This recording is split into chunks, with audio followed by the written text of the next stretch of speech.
All were members of a secretive sect, the Order of the Solar Temple.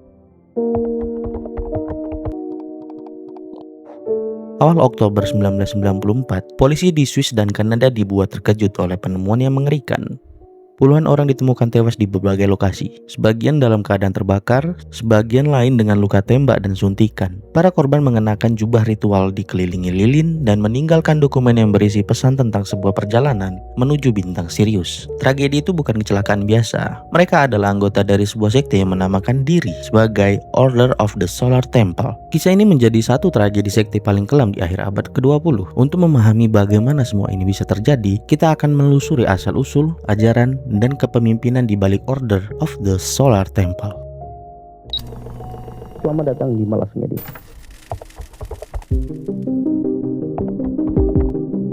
Order of the Solar Temple berdiri pada tahun 1984 di Jenewa, Swiss. Sekte ini lahir dari pertemuan dua tokoh dengan latar belakang yang berbeda, tetapi memiliki ambisi yang sama dalam dunia spiritual. Tokoh pertama adalah Joseph di Mambro, lahir di Prancis pada tahun 1924. Ia tumbuh dengan ketertarikan pada okultisme dan esoterisme. Pada 1950-an, Joseph bergabung dengan organisasi Ancient and Mystical Order Rosicrucis atau AMORCE, sebuah kelompok modern yang mengklaim mewarisi ajaran mistik Rosicrucian. Dari sinilah ia memahami simbol-simbol rahasia, ritual, dan gagasan tentang kebijakan tersembunyi. Namun, ia kemudian keluar karena merasa bisa menciptakan ajaran baru yang lebih otentik. Tokoh kedua adalah Luc Jury, lahir di Belgia pada tahun 1947. Luc awalnya berprofesi sebagai dokter, tetapi karirnya beralih ke bidang kesehatan alternatif dan pengobatan homeopati. Pada awal 1980-an, ia aktif memberikan seminar tentang ekologi, spiritualitas, dan kesehatan holistik. Karismanya membuat banyak orang yang terpesona. Jika Joseph adalah otak di balik sekte, maka Juret adalah wajah yang merekrut anggota. Keduanya membentuk Order of the Solar Temple. Nama ini sengaja dipilih untuk memberi kesan bahwa kelompok mereka adalah pewaris spiritual dari Ksatria Templar. Ksatria Templar sendiri adalah ordo militer Katolik abad pertengahan yang terkenal karena kekayaan dan aura mistiknya. Joseph dan Luc menekankan bahwa mereka bersama para pengikutnya adalah reinkarnasi para ksatria yang dulu pernah mengabdi di Tanah Suci. Ajaran inti mereka adalah gabungan dari berbagai tradisi mistik. Yang pertama dari Templar, mereka mengambil simbol perjuangan suci dan gagasan tentang orde rahasia yang melawan kegelapan. Yang kedua ada Rosicrucianisme. Mereka mengadopsi pencarian pengetahuan rahasia, keabadian jiwa, dan transformasi spiritual. Dan yang terakhir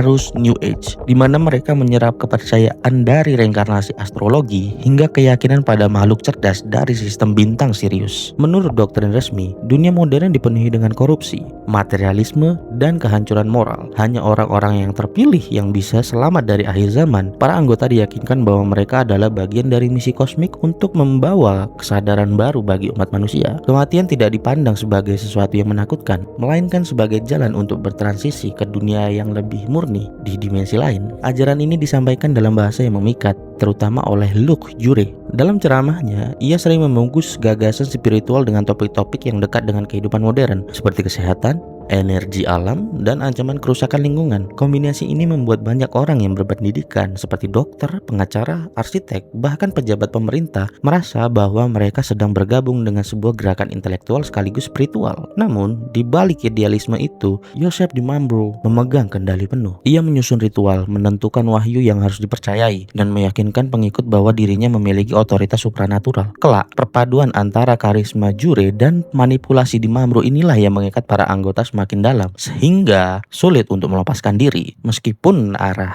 ajaran mereka semakin ekstrim. Dalam struktur Order of the Solar Temple, kepemimpinan diatur secara hierarkis dan penuh dengan simbolisme. Joseph di Mambro memposisikan dirinya sebagai master, seorang nabi yang dipercaya memiliki akses langsung ke kebenaran kosmik. Segala doktrin dan arahan spiritual berasal dari dirinya. Sementara Luc berperan sebagai orator dan perekrut utama. Dengan kepribadiannya yang karismatik, Luc menjadi jembatan antara ajaran sekte dan dunia luar. Organisasi ini tidak hanya memiliki pengurus inti, mereka membagi keanggotaan dalam tingkatan spiritual. Untuk Untuk naik ke level lebih tinggi, anggota diwajibkan menjalani inisiasi tertentu yang seringkali disertai kontribusi finansial besar. Struktur semacam ini membuat para pengikut merasa sedang menapaki jalan rahasia menuju pencerahan, meskipun pada kenyataannya mereka semakin terikat secara ekonomi dan psikologis pada pemimpin. Ritual-ritual mereka dijalankan dengan penuh dramatisasi. Para anggota mengenakan jubah putih atau merah, ruangan dihiasi simbol Templar, lilin, serta pedang upacara. Musik khusus dimainkan untuk menciptakan suasana khidmat. Dalam beberapa kesempatan, Yosef menampilkan apa yang disebut dengan manifestasi supranatural. Belakangan diketahui bahwa fenomena ini sebenarnya trik teknis atau semacam proyektor tersembunyi, efek suara, dan rekayasa cahaya untuk meyakinkan pengikut bahwa mereka sedang menyaksikan sebuah mukjizat. Selain itu, Yosef mengaku dapat menerima pesan dari Tuan Agung Alam Semesta yang tidak terlihat, atau bisa disimpulkan dia mendapatkan pesan dari Tuhan. Ia juga menyatakan bahwa beberapa anggota adalah reinkarnasi tokoh penting sejarah dan hanya dirinya yang mampu mengidentifikasikan itu. Klaim semacam ini memperkuat posisinya sebagai otoritas spiritual yang tidak bisa diganggu-gugat. Yang menarik adalah sebagian besar anggota sekte ini bukan orang awam tanpa pendidikan. Banyak di antara mereka adalah dokter, insinyur, seperti yang disebutkan pada bab sebelumnya. Mereka tidak datang karena kebodohan, melainkan karena mencari makna yang lebih dalam di tengah modernitas yang serba materialistik. Ritual-ritual penuh simbol dan klaim kosmik memberi kesan bahwa mereka adalah bagian dari misi besar yang melampaui kehidupan duniawi. Namun, di balik keagungan simbol dan janji spiritual itu, ada sisi yang lebih gelap. Yosef menggunakan struktur organisasi untuk mengendalikan setiap aspek kehidupan pengikutnya, mulai dari keuangan, keputusan pribadi, hingga keyakinan mereka tentang kematian. Kontrol penuh inilah yang kelak membuka jalan menuju tragedi besar, ketika doktrin tentang transisi ke dunia lain diwujudkan secara nyata melalui pembunuhan dan bunuh diri massal.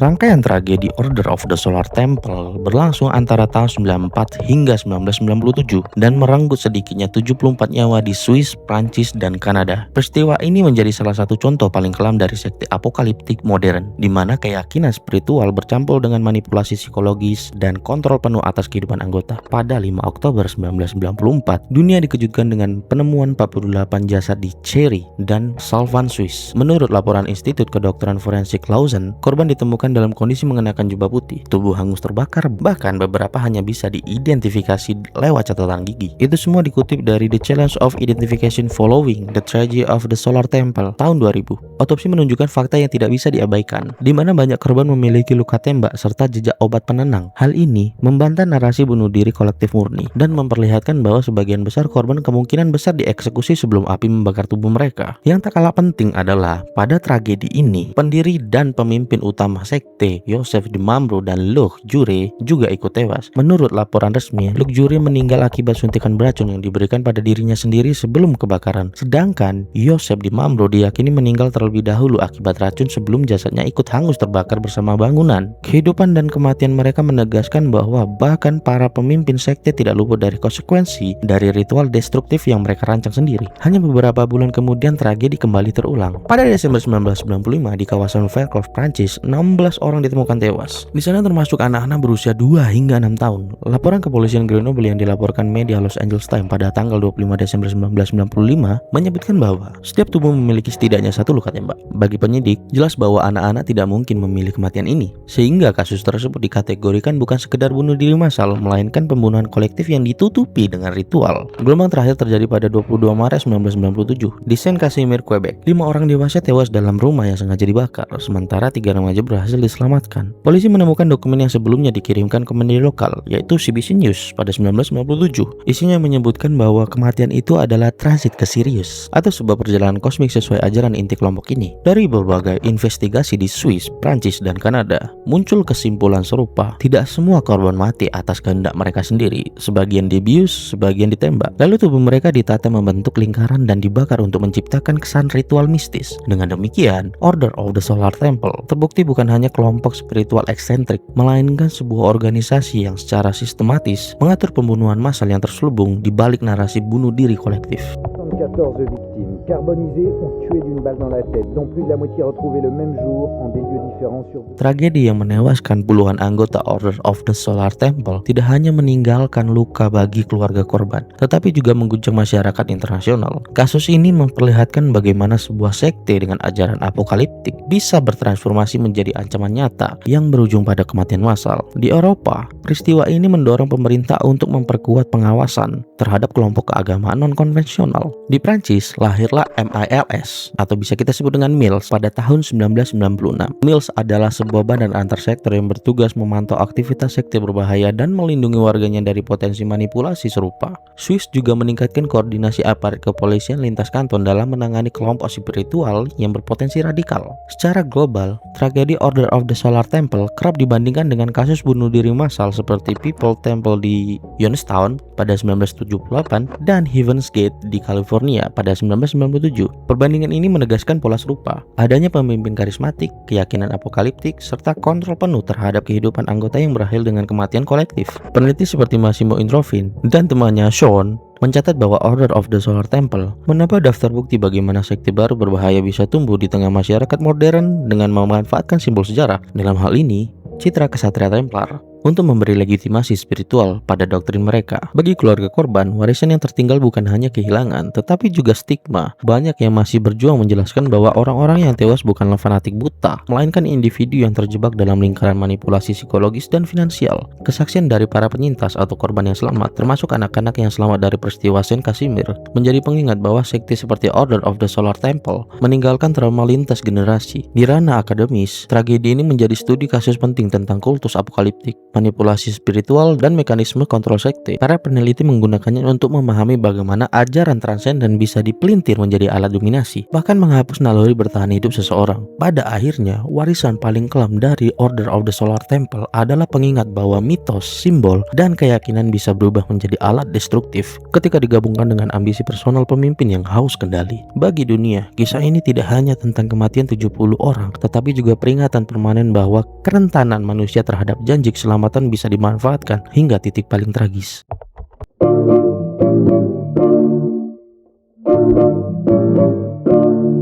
Order of the Solar Temple dimulai dari visi spiritual yang tampak idealis, pencarian makna hidup, janji keselamatan, dan simbol sejarah yang megah. Namun, di balik itu tersembunyi manipulasi, penipuan, dan kontrol total yang berujung pada tragedi. Dari Swiss hingga Kanada, dari Prancis hingga ke perhatian dunia, sekte ini membuktikan bahwa keyakinan apokaliptik bukan hanya persoalan teologi, melainkan bisa menjadi ancaman nyata bagi nyawa manusia. Tragedi yang menewaskan puluhan orang menunjukkan betapa rapuhnya batas antara spiritualitas dan fanatisme ketika dipimpin oleh figur karismatik yang haus akan kuasa. Kini, lebih dari 2 dekade setelah tragedi terakhir, Order of the Solar Temple tetap menjadi bahan pelajaran bagi aparat keamanan. Ia menjadi pengingat akan bahaya sekte apokaliptik di tengah masyarakat modern. Bagi akademisi, ia adalah studi kasus tentang manipulasi psikologis dan kontrol sosial. Dan bagi publik luas, ia adalah cermin bahwa kerinduan manusia akan makna dan keselamatan bisa membuat kita rentan terhadap janji palsu. Bahwa kerinduan manusia akan makna dan keselamatan bisa membuat kita rentan terhadap janji palsu. Akhir dari Order of the Solar Temple bukanlah akhir dari fenomena sekte serupa.